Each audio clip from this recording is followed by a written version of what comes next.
Mwiriweho neza mwese inshuti zacu abakunze kudukurikira, ndabifuriza ibihe byiza. Niba ari mu gitondo, niba ari mu ijoro, aho uri ndakwifuriza kugubwa neza. Inkuru nziza cyane cyane cyane, kurya abantu bazi gukabya baza bavuga ngo itariho ivumbi. Mfite inkuru y'ingenzi cyane ku mpunzi nziza, ariko zitari impunzi za henshi, impunzi ziri under Nairobi. Impunzi zose bategereza amadecision Nairobi cyangwa ibisubizo kuva Nairobi. Ubwo ariko cyane mureke mpurisize Kakuma na Dadaab na Nairobi cyane cyane, kuko ariho byahereye ibyo nshaka kuvuga, n'andi makambi n'abandi bakorera mu mijyi bari under ya Nairobi. Iki kiganiro ugitegere neza witonze, ni ikiganiro cy'ingenzi. Cyakoze kiraza gusubira kureba abantu bamwe. Umuntu Amerika yafungiyeho gutya, aho yagufungiye hose ugeze, ibera gufungiye wari uraye uri busohoke igihugu.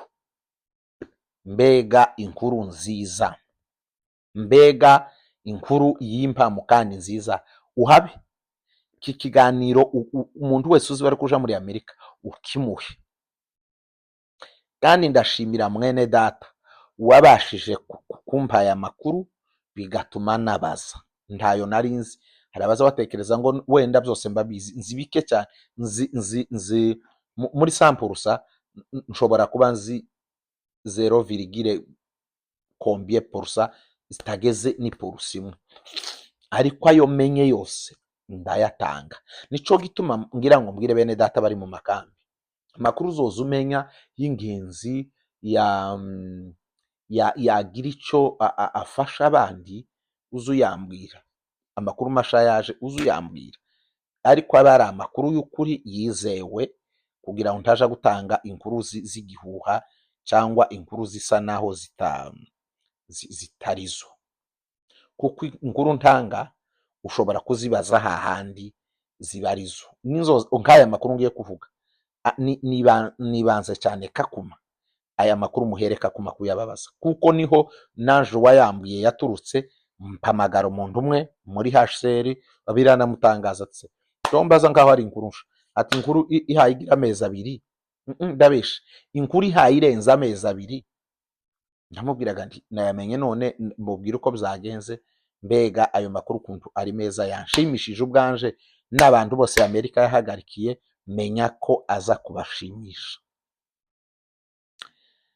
Jewe ndi umupasiteri, jewe ndi umuntu mukuru urengeje imyaka 30. Sinafata umwanya wanje sinavuga ibintu ntazi bifasha abandi bantu, sinavuga inkuru yo kubesha, sinavuga inkuru yo gukabya. Nta nyungu n'imwe bimfitiye. Ndi muri Canada, ntuye muri Canada, amafaranga mbe mfite make, ariko ayo mafaranga make tiyatuma ntekereza guhindukira kuja kuri YouTube ngo nje gukora ikiganiro. Ubu ni mu ijoro, ni saa 4, ariko navuze ngo iyi nkuru nitange byibura abantu bamenye amakuru, bayashakashake, nimba hari uburyo bo kwisova haraka bibafasha. Ngira abantu baza banshimira nkanyurwa kubera message ntanga pe. Ngira abantu baza bambwira ko baciye kuri isheni barafawuru. Nta mpamvu n'imwe nagira intege nke zo gukomeza kwigora ngo nshaka umwanya mbaha amakuru. Kubera iki? Ko nzi ko hari umwe bishobora gufasha. Mbabarira kurikira aya makuru neza uko navuga, numara nzi ko navuze abari za Nairobi cyane, ko ibyo bintu niho biri. Muhamagare ejo Kakuma, muzandike muri commentaire. Nuhamagara Kakuma ugasanga bitariyo, uzandike muri commentaire uvuge ati waratubesha. Icyo mvuze ni ukuri kandi kuzuye, ko ndanga kuyatangira kubera ukuntu ari meza. Rero ntaratangira ikiganiro, ndagira ngo mbasabe abageze kuri shene yacu bwa mbere mwiyabone, turakurikirwa n'abantu bagera 20,500. ni abantu benshi, abo nibo bantu dufite hano. Umuntu uzi ukurikira ntabashe kwiyabona, iyabone, kora subscribe tubane. Nurangiza nukurikira ikiganiro ukagikurikira umunota umwe ukagira ijambo ukora, kora kuri ako gakumwe like, byaba byiza. Wa muco wacu wa komanteri za zindi, nta muntu uzutukana hano, nta muntu uzuvuga nabi. Ndabashimira cyane rwose, iyo discipline ndabashimira. Ngira abantu bampa ku mutima, nza nifuza ngo baza baguma kwandika amakomanteri. Yaba nari mumenye ku burambuye ngo YouTube kumuvuga ngo irahemba, nihemba ikampa amafaranga yose namuhe, mubwire ngo kubera umwete n'ukuntu mbona ugaruka amakomanteri. Hari abantu ngenda mbona agaruka.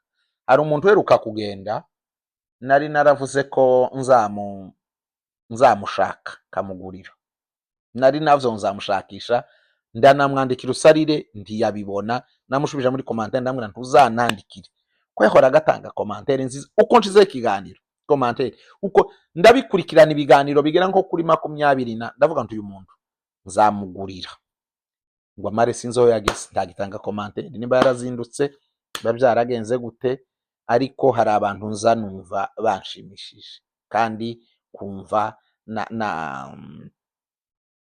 nagira icyo mbakorera kuco nshoboye. Rero nawe urimo uwo muntu w'ingenzi, ufata umwanya ukadukurikira, we n'ikiganiro dutanze nawe ukagiha abandi, ukigomwa umwanya wawe ugafata message ukayitanga. Vraiment uruwo ndagushimira cyane. Mbere ko ntanga iyo nkuru ndabanza nshimira abakiriya banje, reka mbita abakiriya, ndi umukiriya wanyu namwe muri abakiriya banje, kumba message namwe mugafaulu, murafaulu, benshi baza bafaulu. Kandi partout naherutse kuba ubuhamya bw'umuntu aha Ottawa nari ngiye kureba abandi muri hoteli baje, noneho arambona imiryango yino, hari ukuntu uzubona umuntu uri hanze iwe ndakubona aho yanatambuka, aravuga ati uyu muntu ibiganiro by'ukuntu nabikurikiraga n'ukuntu byamfashije igihe nkubanutse gutya, araneka igihe ngarutse aranitanga, arambwira ati mvuye mu Bugande nahoraga ngukurikira ibiganiro byawe nibyo bya rwose. Yamambwira ukuntu yagiye azamuka yakurikiranye, ndavuga nti voilà, hari uwo kubwira ngo byaramufashe, hari ikiganiro kimwe yategereye, ariko yampaye detail, ndabishima cyane.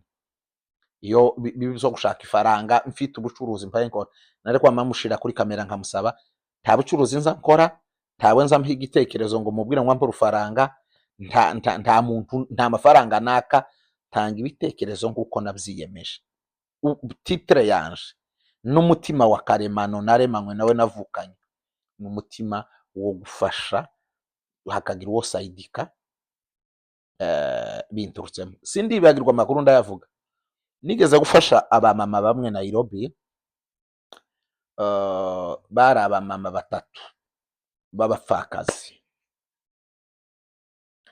ndabafasha ibyo nabafashaga ku bushobozi Imana yari mbaye, ndabafasha pana amafaranga, bafasha mu bintu bya UN. Jambo nshatse kuvuga muraryumva, ngo mare kubafasha cyari ibintu nyine bigoye, barahuye n'abantu bagenda bahemukira, babaka amafaranga bakayarya, kabaka amafaranga bakayarya. Bukeye mbibafasha nyine ku buntu. Nari mfite umumama umwe twari tuziranye, baramuza bigeze gukora hari apahili witwaga Rose, yaje gusubira muri migration, ariko yarahakoze igihe ari umuyobozi, baramwibuka. Nda mpamvu gukoresha izina rye, ntiyakoze ibibi, nico gituma nkoresheje izina rye. Witwaga Rose, muramwibuka.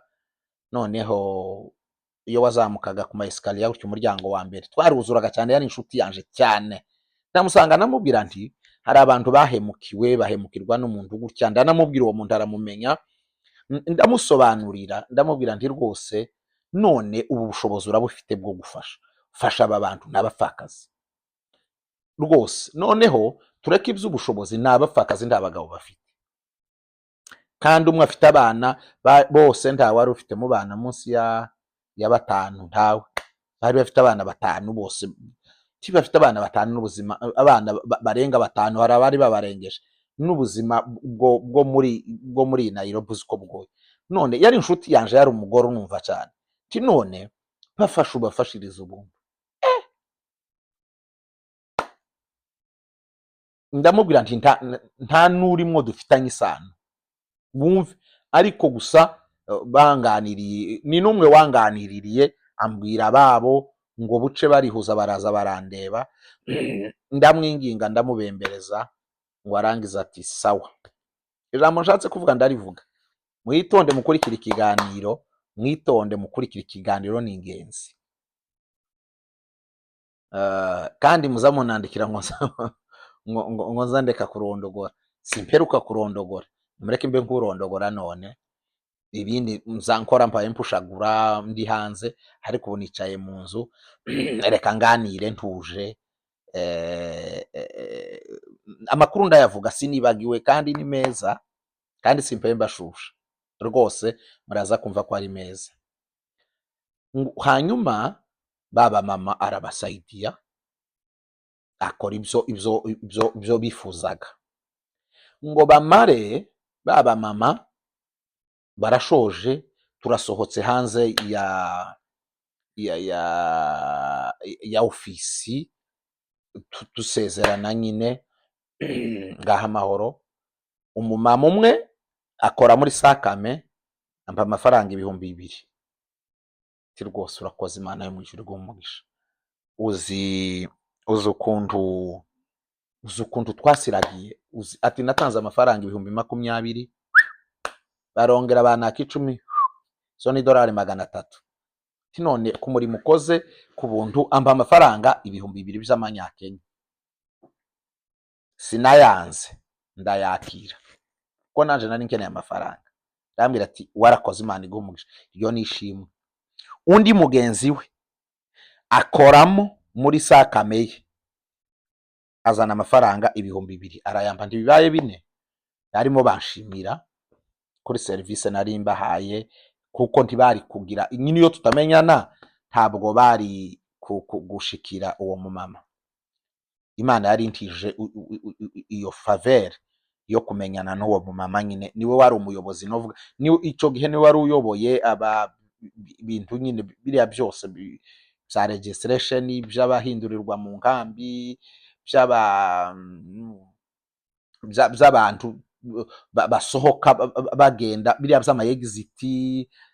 Donc yari afite titre nziza nini cyane cyane.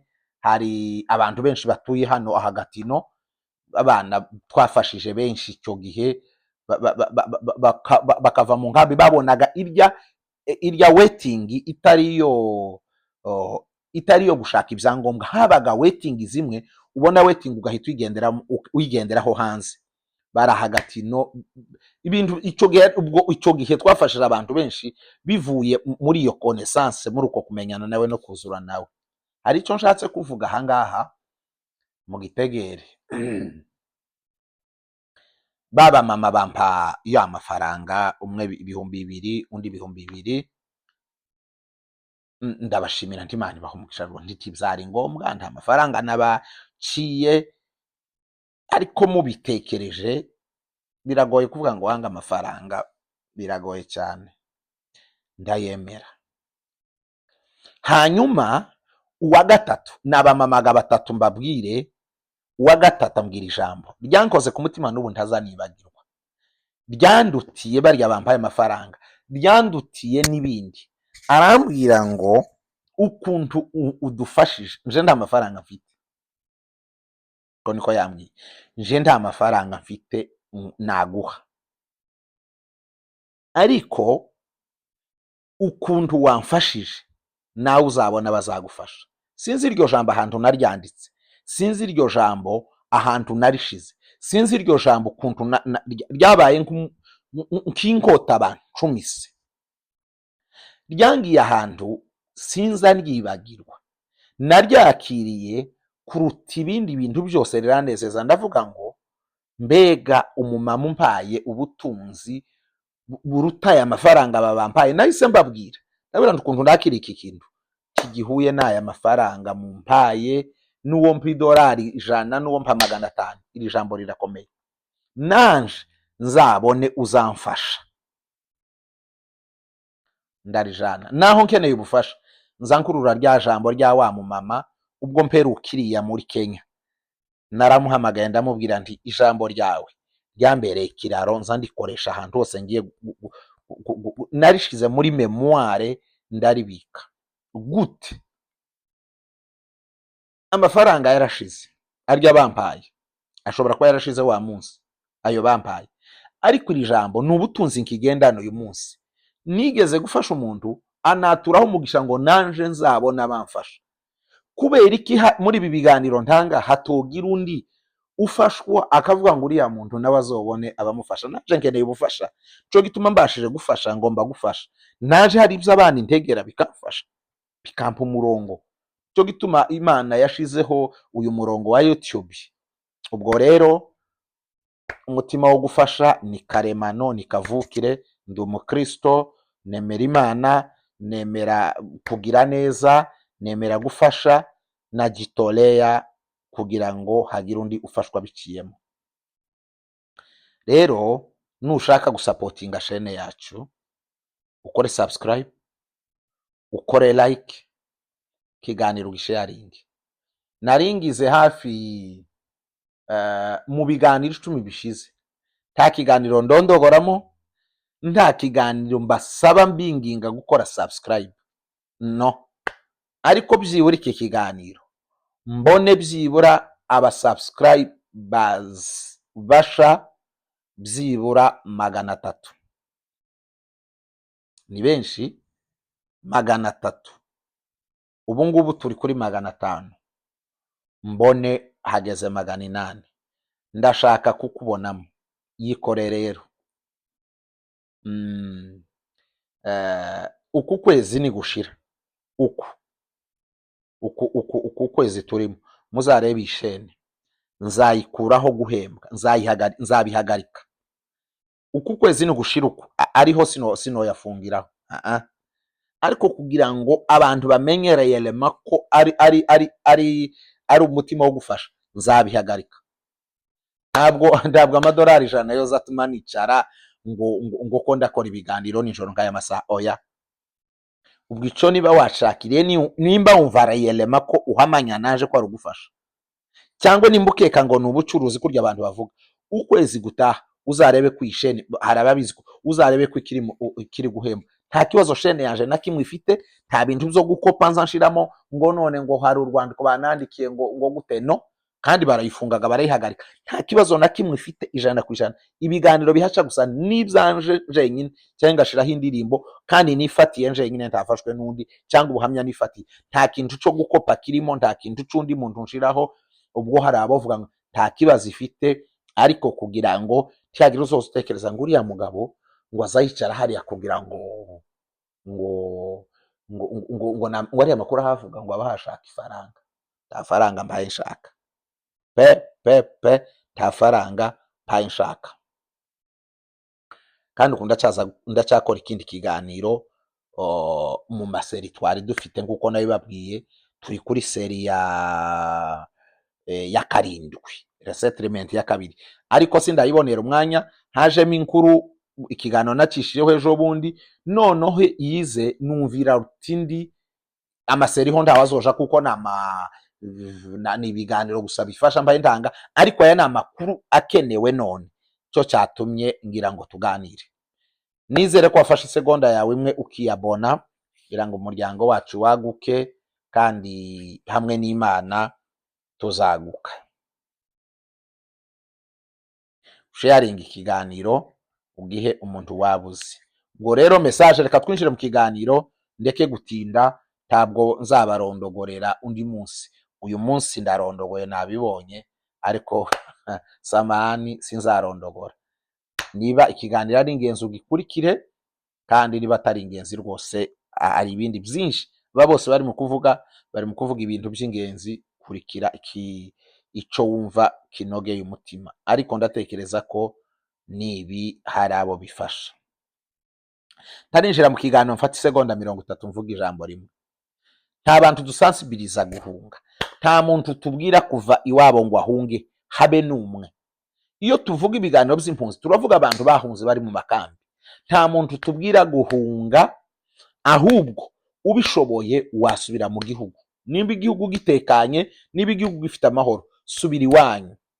Ubundi kandi iyo dutanga iyi message, si message ireba ubwoko bumwe, si message ireba abanyarwanda, si message ireba abarundi, si message ireba abanyamurenge, si message ireba abanyamasisi, si message ireba abanyarucuru, si message ireba abagande bumva ikinyarwanda cyangwa abanyakenya bumva uru rurimi.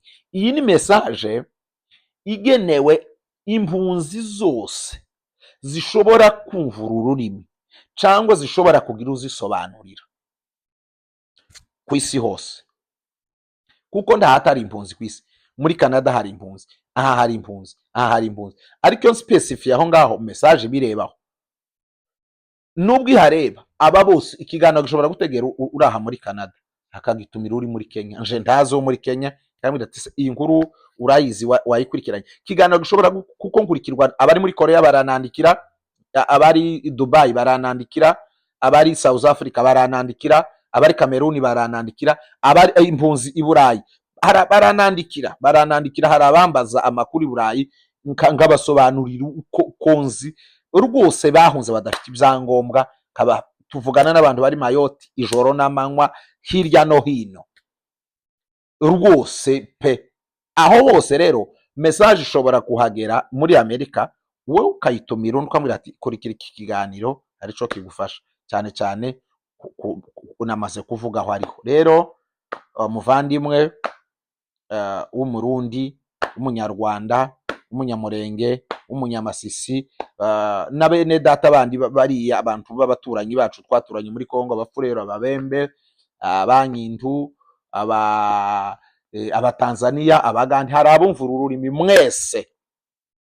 Iyi message umenye uwireba wayimugezaho, ariko nta message rimwe kubwira abantu ngo bahunge ngo muvaho muri. Ni message yo gufasha, kandi si ishene yonyine bivuga. Iyi yavutse nyuma ari ishene magana zitanga amakuru nkayo. Ubwo rero tuje mu kiganiro noneho direct. Ndavuga amagambo abiri. Ndavuga ihindurwa ry'abantu Amerika yarejese koherezwa muri Canada, cyane cyane muri Quebec. Muraza kubyumva. Nico kintu cya mbere mvuga. Ndavuga ihindurirwa ry'abantu mwibuke abantu bahinduriwe.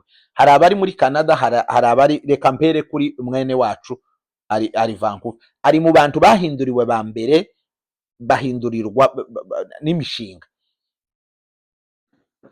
Nimbwira abantu badahora bakurikira ibiganiro byanje nanone biramvuna, bitume nsa n'ugiye gusubira kurondogora kandi ari ngeze mu kiganiro. Natanze ibiganiro umvuga ko UN yemeye guhindura n'imishinga, ariko imishinga ari izatangira. Imishinga irahindurigira vuba, abantu baraje barashitse, hari abandi bahe baza tuzi, bahe bava za Nairobi bafite amaviza, bafite n'umunsi. Hari n'abandi bahinduriwe batarahamagarwa, ariko byahereye mu mishinga. Umva iki imishinga yahinduye. Imishinga yahagarariye ihindurira abantu abari bakiri hafi n'abake UN yabashe gukoraho mu bihugu yari kwikoramo aho itari ihagaze. Yahereye ku bantu bari bamaze gukora ama resettlement ya kabiri, bari bataraja muri migration ngo batsimbe muri migration. Abari bamaze gutsimba muri migration, abakoze amajiveya, abakoze muri migration ariyo ambassade bagatera ibikumwe, abari babonye amaviza, abari bategereje amaviza. Abo bantu bari barunze bategereje ikindi gihe cyangwa abo bahe bavuga ngo ntibizoshoboka, ariko noneho byashobotse nabo ko barahindurirwa. Inkuru ntiwumva ko inejeje se ubikuye ko abantu baza bibaza. Navuganye mwese reka mvuga bari Nairobi mufite abantu Gakuma, mubaze Gakuma ko bidahaye bikorwa, muzagaruka mwandike ko ayo makuru mvuze atariyo. Mubaze Gakuma, ushaka umuntu wiga kumuzi ubabaze situation iriyo, niho byahereye. Nabibwiwe n'umuntu wa Gakuma ambwira ko hari ababikorewe, mbaza abandi tuvugana bambwiraga bari barahagarikiwe. Urumva abantu banandikira babimbaza bari benshi bahagarikiwe, hafi ya bose barambwira ati nje narahamagawe Abanyarwanda, Abarundi, Abakongomani, narahamagawe nje barampamagaye, njewe ubu bamaze kumbwira ko ari Canada mu byumweru ibi, ariko ndaza kuvuga uko bihaye bikorwa, processes bihaye bicamo. Naporesheje ko ari muri Canada, ariko mapurusa 80 ari aha Quebec. Nzababona Trois-Rivières, nzababona Saint-Jérôme, nzababona Laval, nzababona Quebec City, nzababona Montreal, nzababona Sherbrooke, nzababona Drummondville, nzababona Gatineau, nzababona ni henshi, niho amapurusa menshi ari. Ndaza kubigeraho, ndaza kubivuga kuko nico mpaye mvuga. Ico ni ikintu ca mbere mpereyeho, ndaza kuvuga indi pwe ya kabiri nayo, ariko iyo pwe niyo y'ingenzi. Iyo pwe ni nziza cyane. Umva uko bihaye bikorwa. Bari mu gufata telefone bakaguhamagara, nukuvuga ngo bemeye guhindurira abantu bose batagize ubu basiga. Kuko umuntu wa Gakuma twavuganye yahoraga nandikira ambaza ngo nta makuru masha. Yari umuntu wamaze byose, wari utegereje visa. Uwo ni umuntu twivuganiye. Amakuru nayabwiwe n'undi iwambwira ko ataragerwaho, ariko ambwira abagenzi be benshi bahamagawe. Ndaza kuvuga uburyo bahamagawe. Ambwira ko hari n'undazi wamaze gukorerwa byarangiye, ariko nza kwibuka nk'abantu babiri nane sevinze nimero zabo. Umwe ndamuhamagara ambwira ati narahamagawe njewe namaze guhindurwa, bamaze kumbwira ko ari Canada, naranasinye deja, namaze gusinya. Aya makuru umuntu amaze kumbwira mbere yuko nja gushakisha abantu bakakuma, nahamagaye umuntu Nairobi kora muri UN, ndamubaza ntese aya makuru nukuri? Asa n'uwikanza, ntese ko usa naho ari masha. Ni masha nyine. Na makuru arengeje amezi 2, ntabwo ari amakuru masha, ni masha kuri wewe. Koko nsanga nyine ni masha, kandi sinari nazi. Nuwo mwene data wansembuje none hatuma, kuko cyari kintu kibangami.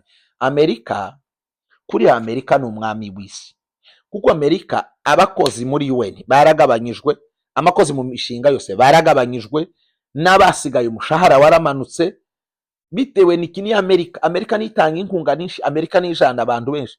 Ariko nanone kuko reka nsubira inyuma ku mushinga wa Hayasi mvuge iri Nairobi cyane, abari Nairobi barayizi. Niyo yafashe ya mbere yo guhindura, kandi niyo yahinduriye abantu benshi hafi ya bose.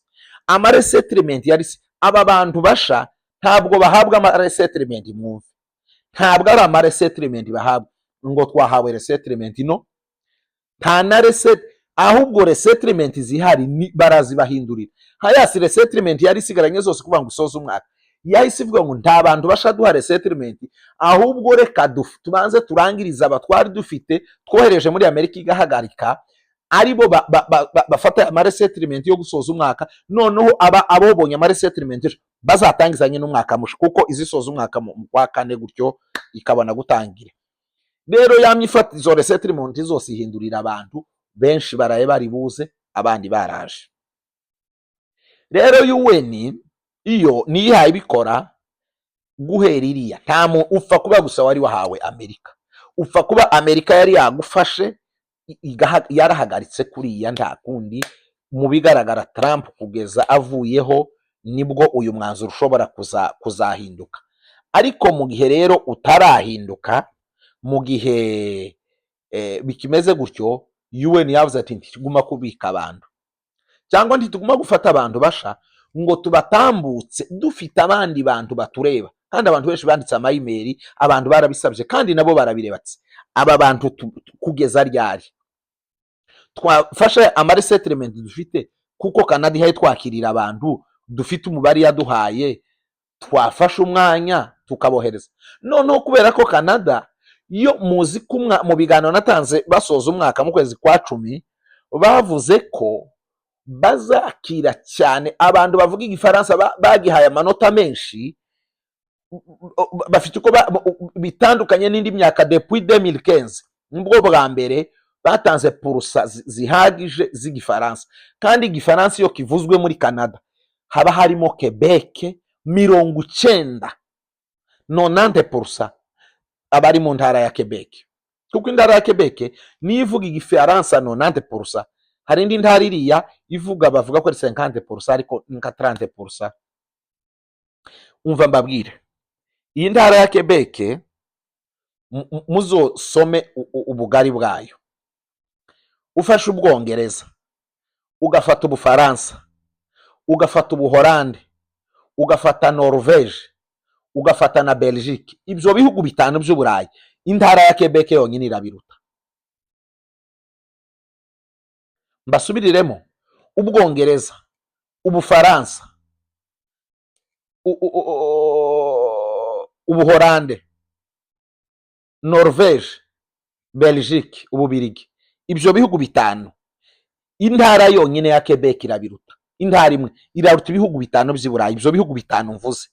Abaza basoma n'abaza bakurikirana neza, intara ya Quebec irabiruta. Quebec rero ni umwami wa Canada. Quebec niyo ntara ya mbere nini muri Quebec, muri Canada plutôt. Quebec niyo ntara ya mbere nini muri Canada yose. Gusa si ituwe ya mbere ni Ontario. Ontario iratuwe cyane cyane cyane, tuwe n'abantu benshi cyane. Naho Quebec ntabwo ituwe pe. Nicyoho nshatse kuvuga iki, izo purusa ninshi z'igifaransa zivugwa ninshi zija muri Quebec, ziza hano muri Quebec. Ubwo rero abo bantu benshi bazoza muri Quebec. Mbanze mbabwire ko bari mu guhamagara umuntu bakamubaza ngo ese uzi igifaransa, ujya uvuga igifaransa? Dusubize ibisubizo bibiri, tuvuge ngo yego njya nkivuga cyangwa ntabwo nza nkivuga. Umugabo, reka tuvuge umugabo cyangwa umugore nta kibazo, umukuru wa dosi, hello fulani, uvuga igifaransa? No, soit oui. Ariko reka dufate no, ukavuga toya nta gifaransa mvuga. Bakakubaza ngo ese umugore wawe arakivuga? Ukavuga ngo oui cyangwa no. Bakakubwira ngo tuzokugarukaho inyuma. Nta kintu bakubwira, nayo makuru babanza kurekorta gusa. Tese kubera iki wadutindije gutya? Hari inama nshaka kubagira, hari n'icyo nshaka kubabwira. Natinze yego, ariko hari icyo nshaka kubafasha mwe mu ntegera. Mwe mwariko mwibaza ngo bizogenda gute? Ayo mahirwe nakugeraho, hari icyo nshaka kugufasha. Uhamagarwa ituru ya mbere, nta makuru menshi ubwirwa ngo tugiye kuguhindurira. No, oya, nibyo bibazo bakubaza gusa. Bo banza kukuramutsa, ariko message igenderewe nico kigenderewe ca mbere, nico bashaka kukubaza. Simvuga iyo uvuze ngo nta gifaransa uvuga cyangwa urakivuga, ariko twibaza ibibazo biri. Igituma bakubaza gutyo, bagiye gusubira iriya kuko bafite ahantu henshi. Urumva ubusabe bwinshi bafite nubwo abantu bavuga igifaransa. Nuramu kuvuga uti ndakivuga, bemeti ndakivuga cyangwa umugore urakivuga, bazokugaruka baguhamagara ngo ngwino twaguhindura igihugu, twaguhaye Canada. Ni Canada, nta handi barohereza. Bambwiye ko abo bavuganye bose, donc amakuru barayabwira. N'urumva ni message bahanye kakuma abenshi abamaze guhindurirwa barababwira ngo ni Canada. Buriya ntabwo kenshi bahita bakubwira intara, bakubwira igihugu, ariko intara uyibona umunsi wa visa, uyibona umunsi wa visa. Umunsi wa visa ku bantu, umunsi bakumuritse visa yawe uzuyaka ukavuga uti muyimpe ndebe wenda amatariki ko yanditse neza n'amazina, ndebe ko na sexe batoba baribesha umugabo bakamugira umugore, ndashaka kuverifya information ko arizo, ariko kandi ndashaka no kureba intara nzajamo. Aho ntibaza bakwangira, ntibaza banayiguhisha, barakubwira ati uzajya ahangaha. Ubwo rero sinzi niba uwe utavuga igifaransa, sinzi ko baba bagiye kugushakira ahandi bavuga icyongereza, cyangwa sinzi ko abihutirwa ari ab'igifaransa. Ngize icyo mvugaho naba ngiye gukabya, ariko icyo nzi nuko abantu bavuga igifaransa cyane ari bo bari priority. Bivuga ngo intara ya Quebec ishobora kuba hari ntaco mbiziho, ishobora kuba atuanalize tuvuga ibitekerezo byacu. Sindi umukozi wa UN, sindi umuaje wa migration, sinakoze niyo formation, ndi umuntu uanalize ibintu byanje gusa. Simvuga ibyo ngo itutekereza ngo none muri Quebec ngo gutya cyangwa ngo muri UN ngo cyangwa muri migration, no, ibyo byose ndaco ndico, aho ndanaliza gusa nkavuga ibitekerezo byanje. Ishobora kuba Quebec yarababwiye ati turi tayari kwakira abantu bangana gutya aya mezi asigaye y'uyu mwaka, abo mwoba mufite bose turi capable kubakira, swate dukeneye abantu 5,000 swate Quebec. Ico gihe rero nshatse kuvuga iki, ico gihe bashobora kugira ba Quebec priority. Wabuze igifaransa kaba mahirwe, kuko baza bashaka kuzana bazi ururimi kugira ngo bakore, batanga imisoro, nico baba bakeneye cyane. N'ubu francisation ko barayimara imbaraga, hari francisation ikigo kimwe aha Jeanne d'Arc, no imbere Jean Bosco, plutôt Jean Bosco, bahoraga bagira niveau 9 ariko ubu bazigize 7. Aho hariya Cégep Sacré Cœur bo bageze kurenye. Ni ukuvuga ngo igifaransa amafaranga batangaga bafite ukuntu batangiye kugabanya, bashobora kuba bakeneye cyane abavuga, bashobora wenda kubikuraho ntawe ubizi, bakavuga ati abavuga abazi igifaransa mubatuzanire. Ngashaka kuvugira ijambo ndibuburiganya, ariko ibi nama nziza, ndaho utazi igifaransa gito cyo kuramukanya no gusaba amazi, baguhamagaye ntukavuge ngo sinzi igifaransa, kuko nda test bakoresha hariya impunzi, nda test bakoresha, no, nta test bakoresha. Ahubwo nawe bashaka kujana ahantu wiyumva neza, wiyakira, ugashika wisanzura. Uramutse ubonye iyo telefone niba kugeraho, muzavugane n'umugore, mwumve uwo bazi igifaransa gike, kubera ko ariyo makuru mbahaye nakiriye ahaye, basa n'abahaye bihuta, bari considere cyane, kandi n'igituma bakubaza ico gusa harimo impamvu nini. Tibo kubwira amabanga yose, tibo kubwira ibintu byose, ariko hari ukubwira igice nawe ukiha ikindi, kandi bikaba biruzuzanya. Birashoboka ko abakenewe cyane ari abantu bavuga igifaransa, soit baje Quebec, soit baje mu mavile aho bahaye bagura igifaransa, kugira ngo ya mapurusa ukwezi kwa 10 kwageze. Ukwezi kwa 10 gushobora kugera utaragera ino, ariko uri muri consideration umwaka uzarangira mu kwezi kwa 10, dusigaje ukwezi kwa 6, kwa 7, kwa 8, kwa 8, kwa 9, kwa 10, amezi 5 ni yasigaye ngo umwaka muri Canada urangire, za purusa bavuze zibe zirarangiye. Ariko ndibahagaritse, mwibuke ko ari kibaza bihagarika burundu, mwibuke ko ari iby'imyaka 3, ariko uyu mwaka amapurusaga biyemeje amafaranga babigeneye azoba yakoze, mwibuke ko ari imyaka 3, uyu mwaka nundi irya to batanze igifaransa nuko igikenewe. Ariko gibijanye n'uyu mwaka, kuki wowe utaba muri uyu mwaka ukumva wazaba mu wundi mwaka? Ubwo rero baramutse baguhamagaye niho narindi bati uh, waba uzi igifaransa cyangwa madamu hari icyo azi, uzi gikeya kuko ntawe bazokigusambisha, ntawe bazokikubaza, nta examen yacu uzokora, habe na hariya muri ambasade uzogukoresha ntazokubwira ngo muvugane igifaransa, umusobanuzi arahari n'itegeko, keka wowe ukavuga ati ndishoboye turavugana. Muzemere, ndabizi ko impungenge nyinshi abantu badakunda Quebec ngo abana ntibajya bavuga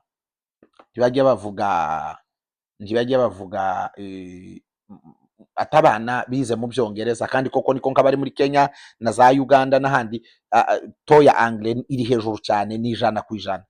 Ati rero abana ngo basubire inyuma, abana kuvuga ngo bagire mu gifaransa biragoye koko. Ariko ndababwira amagambo abiri, jewe mba ku mupaka wa Ottawa na Gatineau na Quebec, ariko ubuzima bwanje buba muri Ottawa, niyo nirirwa, niyo nkorera ibikorwa bitandukanye byose, niho nsengera, niho bantu banje benshi bari, ariko njewe ngatura ku mupaka muri Quebec, aho Quebec na Ottawa kuri frontiere, ndi kuri frontiere, ariko ngatura muri Quebec.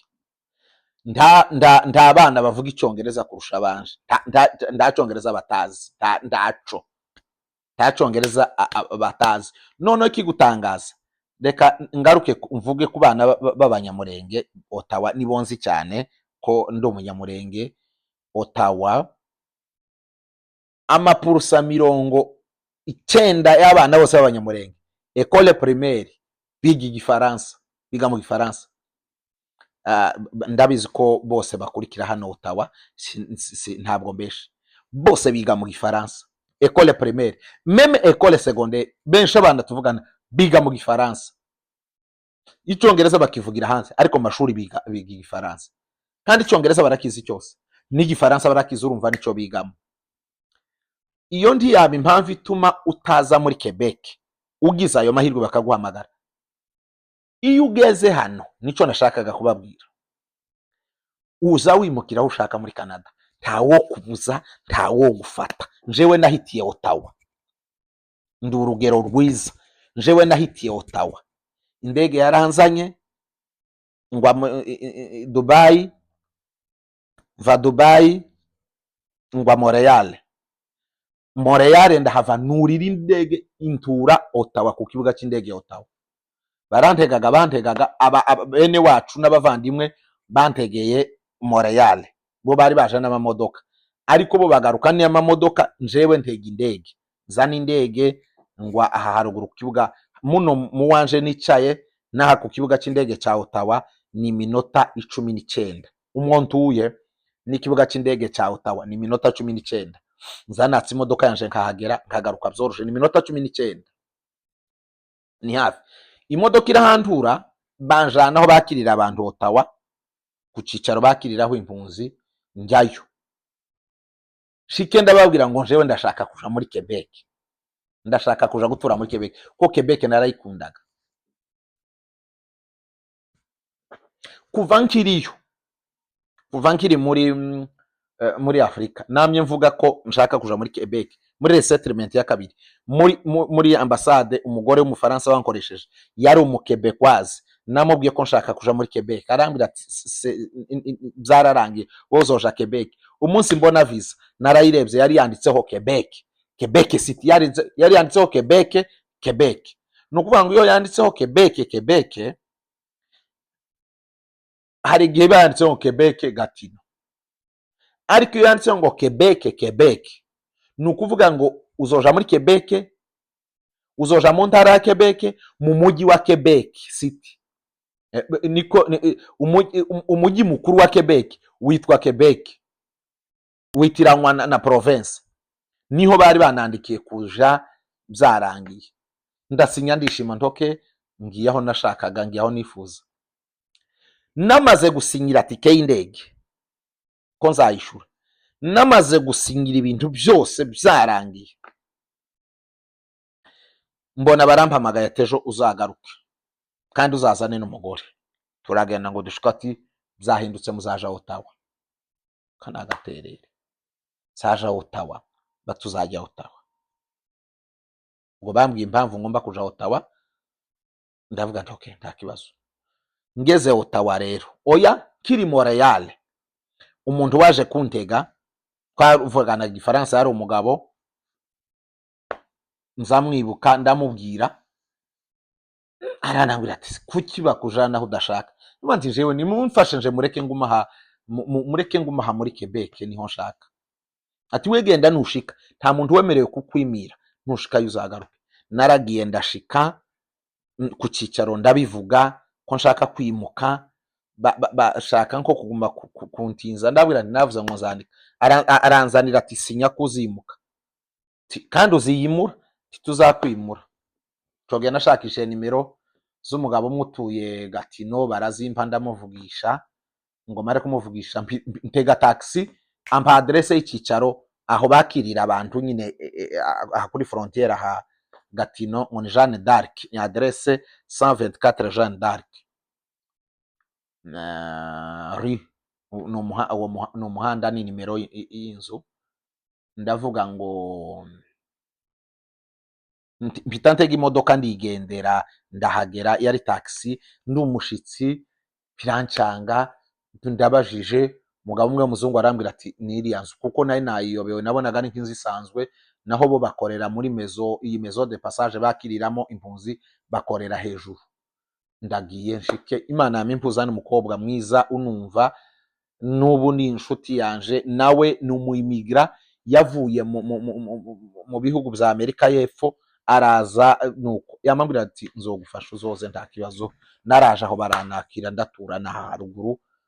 Nshatse kubabwira ngo kwimuka ni uburenganzira bwawe, ntawo kubuza.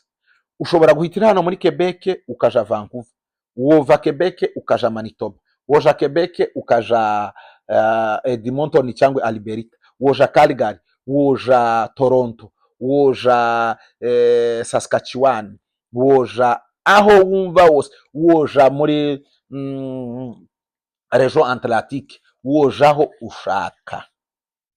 Rero uzemerewe nimba udashaka gushaka gutura muri Quebec, uva aho uri, wurira indege, numara gushika uzimuka ntawe uzokwimira, uja aho ushaka. Ushobora, n'abantu benshi bahitiye Montreal barimuka baja za Vancouver, n'ubu hari abandi baza bava ahandi bakimuka bakaza muri Quebec. Iyo wageze hano gusa uriyimura, ntabwo bashobora kuguha ifaranga zikwimbura cyangwa ngo baguhe imodoka ikujana. Wowe ushakisha abantu b'umuryango wawe bakaguha umurongo ukimuka, cyangwa ukarinda bakaguha aya mafaranga muzamwumva baza batanga na ya welcome yo kwestala, kabari mukuramo amafaranga y'indege. Ottawa nararinze barayamba, nabonye kuri konte yinjiye, ndavuga nti ubu rero ndagenda nshaka inzu, ndabona icyo nishura inzu, ndabona ibyo mpaha, ndabona ibyo ngura ibikoresho byo mu nzu, nakwimuka ndakono banki baye muri Canada. Ariko narinze ndayabona, cyane cyane ko uba waje nyine nta mafaranga ufite ahagije, ibintu abisaba mu mafaranga hafi $10,000 by'idolari taho wayakura. Ubwo rero ubwo n'uburyo, ubwo se narondogoreye busa. Icyo ni ikintu cy'ingenzi, ntukange, kuko niwanga uzobwiye kwitinza, nta yindi shwaga irabaho, nta bundi buryo turamenya ngo nabi byongereza abatazi igifaransa hari ukundi bahe bagezwa, ntayo makuru ntayo turamenya. Wosanga wenda bahe bafata gusabaza igifaransa bakakurekera aho ngaho, ukazotegerezwa undi mwaka. Iby'undi mwaka ntitubizi, ntituzi uko bizogenda. None rero nibakugeraho, uzafata umwanya uvuge ati nje sinzi igifaransa, madame arakizi, cyangwa nje sinkizi, umugabo wanje arakizi rwose. Okay, uwo bahamagaye yambwiye ko byatwaye 2 weeks, 2 semaines. Bamaze kumubaza gutyo, mu byumweru 2 baragaruka, baramuhamagara ngo nusinyira igihugu. Baramubwira ngo ni Canada, ntibamubwira ngo ni Quebec, cyangwa ntibarambwira ngo ni Canada. Ariko njewe ndabizi iyo kuba critère ya France ni Quebec. Nta bandi ni abakebekwa bakunda igifaransa baza bakora ibishoboka, baza banishura abantu ngo bacige. Ubwo rero iyo message ngira ngo simbi, kandi kuko bireba iyo message ni ingenzi. Mbagiriyemo n'inama cyane, wumva ko kantu ka nyuma ariho hantu muzashira, ariho hantu muzashira attention cyane. Ntibakaguhamagara ngo nibamara kuguhamagara uvuge ati no, usange wenda hari ariko niba mutazi igifaransa mwembi kubesha nabyo ni bibi, kuko ntuzi wenda ejo n'ejo bundi ibindi byakurikira wavuga ati ntacyo nzi rwose, byaba byiza. Ikindi nagiraga ngo mvuge ni nanone ni abantu bari muri Kenya. Israel yavuze ko nta muntu uvuye muri Kenya uzosubira kwakira, yewe n'uwahaciye, ariko ntacyo biafect impunzi. Nta mpunzi zija muri Israel. Ibihugu bya Aziya nabyo biri inyuma y'ahandi hose. Ndatekereza ni mu buryo buriya bwa politike, abagenzi abazinduka n'ibiki bavuze ko batazongera kwakira impunzi za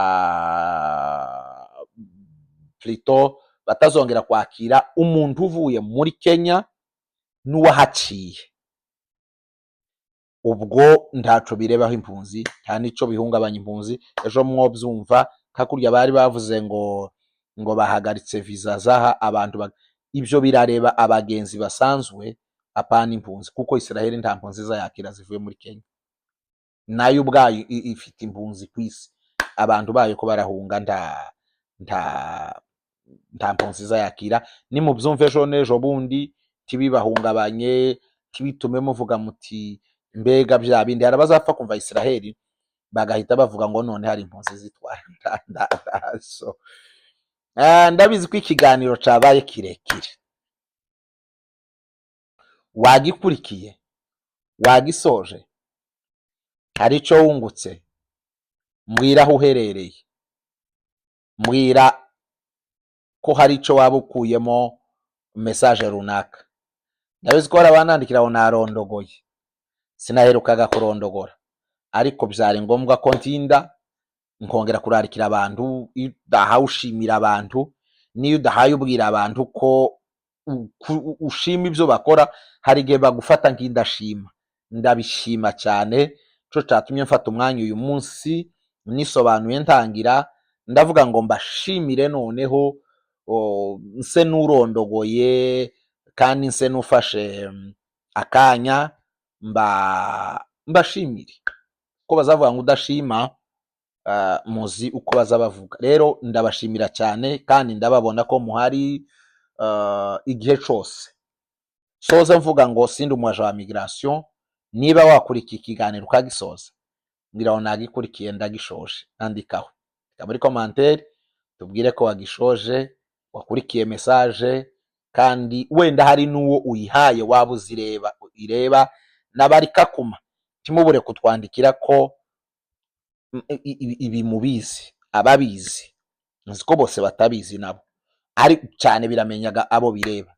Namwe mwandike muri commentaire mbabone abantu ba Kakuma, mbona abantu bari Malawi, mbona abantu bari, nandikira aho uri gusa, ndashaka kubona wandika aho uri, Burundi, Nairobi, hehe, ndashaka kubona izo message. Kandi mwibuke consigne aba subscribers mbone mwiyongereye.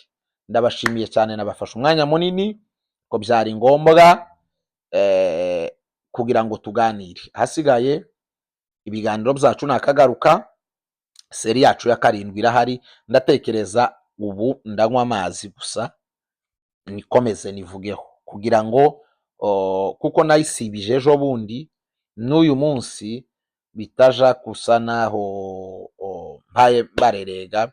Ndakora seri ya 7 ubu nicaye aha, noneho tuzayishireho nyuma y'iki kiganiro. Mwakoze bene data, Imana ibarinde, ndabakunda kandi turi kumwe. Ibiganiro byacu bizakomeza. Merci beaucoup.